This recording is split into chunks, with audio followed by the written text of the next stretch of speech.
Hello my dear students, welcome to Learner's World. In this video, I talk about the feminist novelists from a literature of their own, written by Elaine Showalter, Part 10. We are shown the reasons for Beth's need for solitude and secrecy. അപ്പോൾ Sara ഗ്രാൻഡിൻ്റെ ഒരു famous novel ആയിട്ടുള്ള the ബേത്ത് book publish in 1898 ഒരു central ക്യാരക്ടറാണ് ബേത്ത്. അപ്പോൾ ബേത്തിന് ഏകാന്തതയും രഹസ്യാത്മകതയൊക്കെ വേണമായിരുന്നു എന്ന് പറയുന്നുണ്ട്. അതിൻ്റെ കാരണങ്ങളൊക്കെ നമ്മൾ കാണുന്നുണ്ട്. She's at a disadvantage in education and in economic position and her husband ridicules her effort to write. അപ്പോൾ അവൾ വിദ്യാഭ്യാസത്തിലും സാമ്പത്തികതയിലൊക്കെ പുറകിലായതുകൊണ്ട് അവളുടെ സാഹിത്യ പരിശ്രമങ്ങളെ അവളുടെ ഹസ്ബൻഡ് പുച്ഛിച്ചു തള്ളുമായിരുന്നു എന്ന് പറയുന്നുണ്ട്. ഇത് secret room free from male intrusion both plans to write for women. അപ്പോൾ അവളുടെ സീക്രട്ട് മുറിയിൽ പുരുഷന്മാരുടെ ഇടപെടലുകളിൽ നിന്നും വിമുക്തയായി അവൾ സ്ത്രീകൾക്ക് വേണ്ടി തൻ്റെ തൂലിക ചലിപ്പിക്കാൻ ശ്രമിക്കുന്നുണ്ട് എന്ന് പറയുന്നുണ്ട്. I don't care about amusing men, let them see to their own amusements, they think of nothing else. അപ്പോൾ അവൾ പറയുന്നുണ്ട്,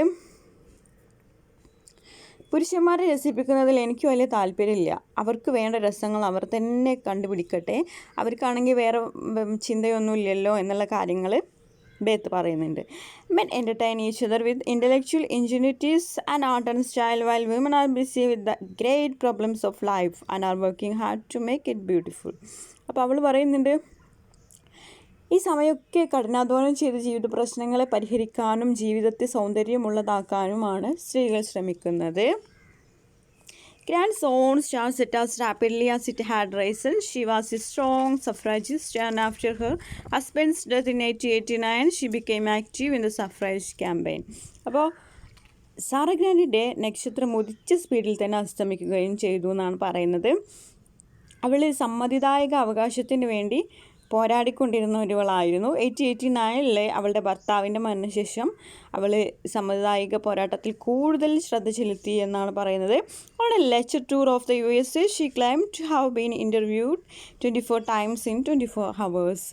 ഒരിക്കൽ അമേരിക്കയിൽ അവളൊരു പ്രഭാഷണ പരമ്പരയ്ക്ക് വേണ്ടി പോയപ്പോൾ 24 മണിക്കൂറിൽ 24 പ്രാവശ്യം അവരോട് അഭിമുഖം നടത്തി എന്ന് അവകാശപ്പെടുന്നുണ്ട്. The end of the suffrage campaign also marked her end as a writer and a celebrity. അപ്പോൾ ഈ ഒരു സഫ്രേജ് ക്യാമ്പയിൻ, അതായത് സമ്മതിദായക പോരാട്ടത്തിൻ്റെ അന്ത്യം ഒരു പ്രശസ്ത എന്ന നിലയിലും ഒരു എഴുത്തുകാരി എന്ന നിലയിലും അവളുടെയും അന്ത്യം കുറിച്ചു എന്നാണ് പറയുന്നത്. In 1920 she moved to Bath and her last years were flat. Her only son Archibald was alienated from her. Her literary projects failed badly. അപ്പോൾ 1920 അവൾ ബാത്ത് എന്ന സ്ഥലത്തേക്ക് മാറുകയും വെറും സാധാരണ ജീവിതത്തിലേക്ക് വഴുതി വീഴുകയും ചെയ്യുന്നുണ്ട്. അവളുടെ ഏക മകനായ ആർക്കിബാൾഡും അവളുമായിട്ട് വേർപിരിയുന്നുണ്ട്. അവളുടെ സാഹിത്യ പ്രയത്നങ്ങളെല്ലാം തന്നെ പാളിപ്പോകുന്ന ഒരു അവസ്ഥയാണ് ഉണ്ടായിട്ടുള്ളത്. Many of the same qualities of wish fulfillment and incoherent rebellion can be found in the life and works of George Egerton, Mary Shelley Dunn. അപ്പോൾ ജോർജ് എഗേർട്ടൺ എന്ന എഴുത്തുകാരിയുടെ ശരിയായ പേര് ഷവലിത ഡൺ എന്നായിരുന്നു. അവളുടെ ജീവിതത്തിലും കൃതികളിലും വെറും ഭാവനകളും ചില വിപ്ലവങ്ങളും ഒക്കെ നമുക്ക് കാണാൻ സാധിക്കും. She was less celebrated than Olive Schreiner but better known than Sarah Grand. അപ്പോൾ ഓലീവ് ഷ്രൈനറിൻ്റെ അത്രയും തന്നെ അറിയപ്പെട്ടിരുന്നില്ലെങ്കിലും സാറ ഗ്രാൻഡിലും കൂടുതൽ അറിയപ്പെടുന്ന എഴുത്തുകാരിയായിരുന്നു George Egerton. She was another advanced women writer of the 1890s. അപ്പോൾ 1890-കളിലെ എഴുത്തുകാരികളിൽ മുൻപന്തിയിൽ തന്നെ ഉണ്ടായിരുന്ന ഒരാളായിരുന്നു നമ്മുടെ George Egerton. Her greatest success were 2 volumes of short stories. First one is Keynotes, it published in 1893, and Discourse, it published in 1894. അപ്പോൾ അവളുടെ വിജയം 2 ബുക്കുകളിൽ നിലകൊള്ളുന്നുണ്ട്. രണ്ടും ചെറുകഥാ സംഗ്രഹങ്ങളാണ്. അതിലൊന്ന് Keynotes publish in 1893 and Discords 1894. In her first book, she wrote about the genesis of her book. I realized that in literature, everything had been better done by men than women could hope emulate. അപ്പോൾ അവളുടെ ആദ്യത്തെ ബുക്കിൽ അവൾ എങ്ങനെയാണ് അവൾ എങ്ങനെയാണ് എഴുത്ത് തുടങ്ങിയത് എന്നതിൻ്റെ ഒരു വിവരണമുണ്ട്. അവൾ പറയുന്നുണ്ട്, ഒരു കാര്യം ഞാൻ മനസ്സിലാക്കി, സാഹിത്യത്തിൽ എല്ലാ കാര്യങ്ങളിലും ഒരു പുരുഷൻ സ്ത്രീകളെക്കാൾ നന്നായി കാര്യങ്ങൾ ചെയ്യുമെന്ന് നമ്മൾ പറയുന്നുണ്ട്. There was only one small plot to tell. The Terra Cognito of herself as she knew herself to be, not as man like to imagine her. Unless one is androgynous, one is bound to look at life through the eyes of one's sex. To draw the limitation imposed on one by its individual physiological functions. അപ്പോൾ അവൾ പറയുന്നുണ്ട്, ഒരു ചെറിയ ഭാഗം മാത്രമേ അവൾക്ക് പറയാനുള്ളൂ. അവളുടെ അറിയപ്പെടുന്ന ഭാഗത്തെ പറ്റി അവൾക്ക് മാത്രം അറിയാവുന്ന ചില കാര്യങ്ങൾ, അല്ലാതെ ഒരു പുരുഷൻ അവളെ പറ്റി എങ്ങനെയാണ് ചിന്തിക്കുന്നത് എന്നതല്ല. ഒരാൾക്ക് ആണിൻ്റെയും പെണ്ണിൻ്റെയും സ്വഭാവ സവിശേഷതകളില്ലെങ്കിൽ അയാളൊരു ദിശയിൽ മാത്രമേ കാര്യങ്ങൾ കാണുകയുള്ളൂ. അതിൻ്റെ കാരണം അയാളുടെ ലിംഗപരമായ ശാരീരികമായ സമ്മർദ്ദങ്ങളാണ് എന്നുള്ള കാര്യങ്ങളാണ്.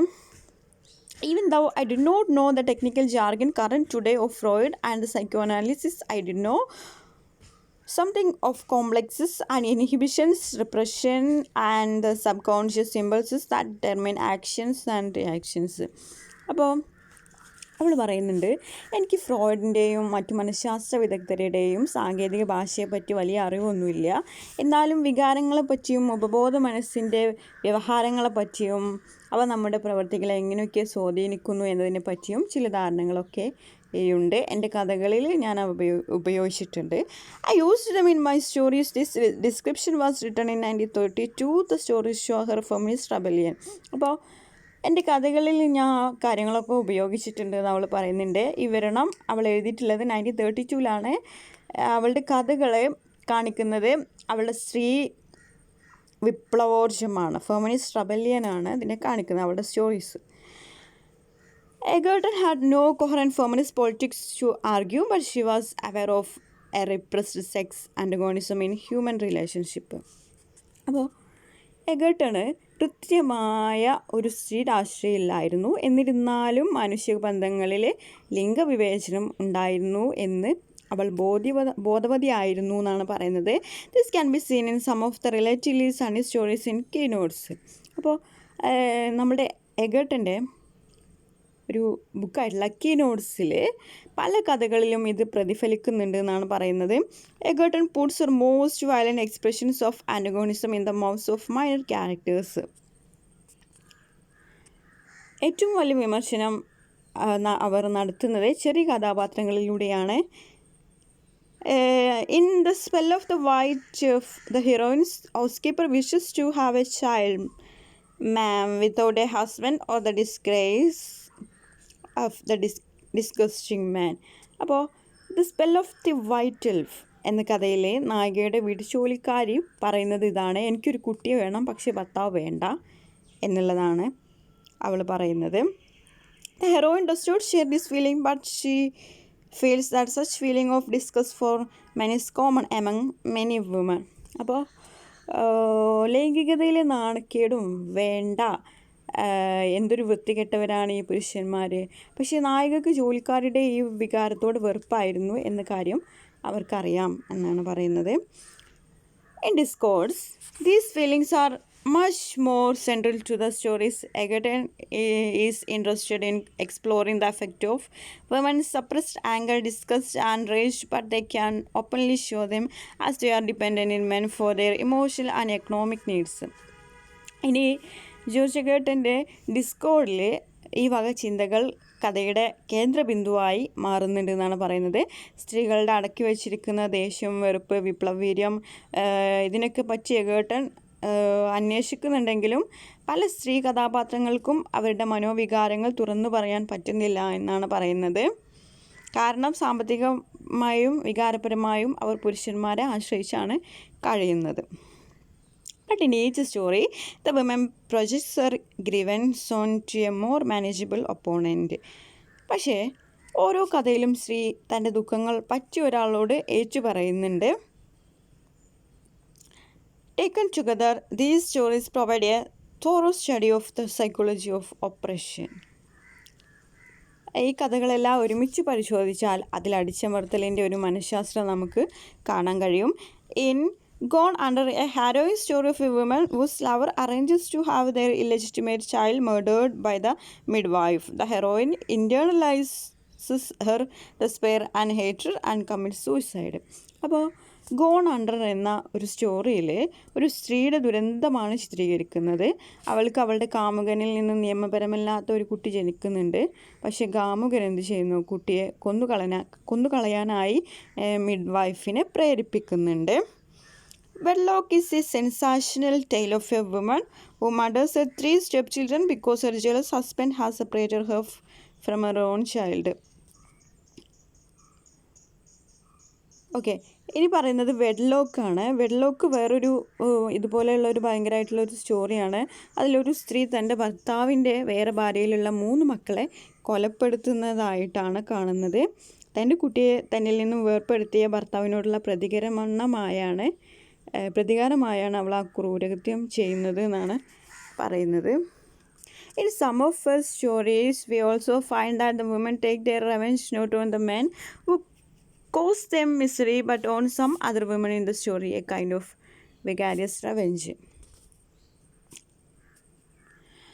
അപ്പോൾ അവരുടെ ചില കഥകളിൽ ചില കഥാപാത്രങ്ങൾ പുരുഷന്മാരോടല്ല പക വീട്ടുന്നത്. പുരുഷന്മാരോടുള്ള അവരുടെ പക മറ്റ് സ്ത്രീകളോടാണ് അവർ വീട്ടുന്നത് എന്നാണ് പറയുന്നത്.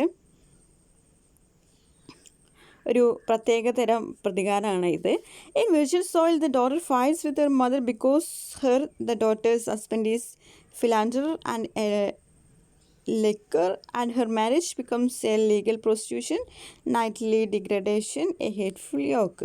അപ്പോൾ വിർജിൻ സോയിൽ എന്ന കഥയിൽ ഒരു പെൺകുട്ടി അവളുടെ അമ്മയുമായിട്ട് വഴക്ക് കൂടുന്നുണ്ട്. അതെന്തിനാന്ന് വെച്ചാൽ അവളുടെ ഭർത്താവ് ഒരു സ്ത്രീലമ്പടനും വ്യഭിചാരിയും ഒക്കെ ആയിരുന്നു. മകൾ പറയുന്നത് അയാളുമായിട്ടുള്ള അവളുടെ വിവാഹം നിയമപരമായ വേശ്യാവൃത്തിയാണെന്നും രാത്രി തോറുമുള്ള തരംതാഴലാണെന്നും വെറുപ്പുളവാക്കുന്ന ഒരു ഭാരമാണെന്നൊക്കെയാണ് ആ മകൾ പറയുന്നത്. On a careful reading, one can easily guess that Virgin Soil is not a struggle between mothers and daughters, but between husbands and wives. അപ്പോൾ നമ്മൾ ഈ വിർജിൻ സോയിൽ ശരിക്കും വായിച്ചു കഴിഞ്ഞാൽ നമുക്ക് മനസ്സിലാകും, ഇതിൽ കാണിക്കുന്നത് അമ്മമാരും പെൺമക്കളും തമ്മിലുള്ള വഴക്കല്ല, മറിച്ച് എന്താണ് ഭർത്താക്കന്മാരും ഭാര്യമാരും തമ്മിലുള്ള വഴക്കിനെയാണ് കാണിക്കുന്നത് എന്ന് നമുക്ക് മനസ്സിലാകും. Egerton's avoidance of central confrontations depressed the reader. അപ്പോൾ എഗേർട്ടിൻ്റെ ഈ ഒരു സ്റ്റോറികളിൽ വലിയ ഏറ്റുമുട്ടലുകളൊന്നും ഇല്ല എന്ന കാര്യം വായനക്കാരെ ദുഃഖിക്കുന്നുണ്ട് എന്നാണ് പറയുന്നത്. One feels repeatedly an atmosphere of wasted talent, a capacity never really stretched. അപ്പോൾ അവരുടെ കഥകൾ വായിക്കുമ്പോൾ പലപ്പോഴും നമുക്ക് തോന്നുന്നത് അവരുടെ കഴിവുകൾ അവർ ശരിക്കും ഉപയോഗിച്ചിട്ടില്ല എന്നാണ്. She rejected all outside criticism. As with Ollie Schreiner, her lack of growth seems deliberate. അവൾ പുറമേ നിന്നുള്ള വിമർശനമൊക്കെ അവർക്ക് ഇഷ്ടമില്ലായിരുന്നു എന്നാണ് പറയുന്നത്. ഷ്രൈനർ പോലെ തന്നെ അവളുടെ മുഴുവൻ കഴിവുകളും ശരിക്കും മുതലാക്കാൻ അവൾ ശ്രമിച്ചിട്ടില്ല. She once said that 6 of the stories were written in 10 days. അപ്പോൾ അവൾ ഒരിക്കൽ പറയുന്നുണ്ട് വെറും 10 ദിവസം കൊണ്ടാണ് അവൾ 6 കഥകൾ എഴുതിയിരുന്നത് എന്ന്. It looks as if all the feminists had but one story to tell and exhausted themselves in its narration. മിക്കവാറും ഫെമിനിസ്റ്റുകൾ ഒരേ ഒരു കാര്യം മാത്രമായിരുന്നു പറയാറുണ്ടായിരുന്നത്. അതേപറ്റി പറഞ്ഞ് അവർ തളരുകയായിരുന്നു എന്നാണ് പറയുന്നത്. They all began with a sense of unity and a sense of mission and a real concern for the future of womanhood. തുടക്കത്തിൽ അവരെല്ലാവരും ഒരു ഐക്യവും സ്ത്രീകളുടെ ഭാവിയെ പറ്റിയുള്ള ഒരു ആശങ്കയൊക്കെ പ്രകടമാക്കിയിരുന്നു എന്നാണ് പറയുന്നത്. But they all ended with the dream that by withdrawing from the world they would find a higher female truth. പതുക്കെ അവർ ഒരു പുതിയ ലോകത്തെ സ്വപ്നം കണ്ടുകൊണ്ട് അവർ വിടവാങ്ങി. They were given the freedom to explore their experience, but they rejected it, or at least they tried to deny it. അപ്പോൾ അവർക്ക് അവരുടെ അനുഭവങ്ങൾ ആഴത്തിൽ പ്രതിഫലിപ്പിക്കാൻ അവസരം ലഭിച്ചുവെങ്കിലും പലരും അതിന് മുതിർന്നില്ല എന്നാണ് പറയുന്നത്. ഈ Lolitha Nabokov tells the story of a monkey at the Jardin des Plantes, the main botanical garden of France, that was given an easel and paints. അപ്പോൾ ലോലിത എന്ന ഒരു ഫേമസ് ആയിട്ടുള്ള നോവലിൽ നബോക്കോ ജാർഡിൻ ദസ് പ്ലാന്റേഴ്സ്, ഫ്രാൻസിലെ ഏറ്റവും വലിയ ഒരു ബോട്ടാനിക്കൽ ഗാർഡനാണ്, അതിലൊരു ഒരു കുരങ്ങൻ്റെ കഥ പറയുന്നുണ്ട്. The creature's first painting showed the bars of its cage. അതായത് ആ ഒരു കുരങ്ങനോട് പടം വരയ്ക്കാനുള്ള ഒരു ബോർഡും കുറച്ച് പെയിൻറ്റും ആ കുരങ്ങൻ്റെ കയ്യിൽ കൊടുക്കുന്നുണ്ട്. It's A പിറ്റി that feminist showing the limits of their world also elevated their restricted view into a sacred version. അപ്പോൾ കുരങ്ങൻ്റെ കയ്യിൽ എന്ത് കൊടുക്കുന്നുണ്ട്? ഒരു പടം വരയ്ക്കാനുള്ള ഒരു ബോർഡും കുറച്ച് പെയിൻറ്റും കൊടുക്കുന്നുണ്ട്. ആ സമയത്ത് ആ കുരങ്ങൻ ആദ്യത്തെ പടം അതിനെ പൂട്ടിയിട്ടിരിക്കുന്ന ഒരു കൂടിൻ്റെ കമ്പികളായിരുന്നു വരച്ചത് എന്നാണ് പറയുന്നത്. അപ്പോൾ അതുപോലെ തന്നെയാണ് ഇവിടെ ഫെമിനിസ്റ്റുകളും ചെയ്തത്. അവരുടെ പരാധീനതകൾ മാത്രം ചൂണ്ടിക്കാണിക്കുകയും ആ കാഴ്ച ഏതോ ഒരു വലിയ കാഴ്ചയാണെന്ന മട്ടിൽ അവർ അവതരിപ്പിക്കുകയൊക്കെ ചെയ്തു എന്നാണ് പറയുന്നത്. I conclude here. Thank you for watching our video. If you are interested, please subscribe, comment, share, like. Thank you.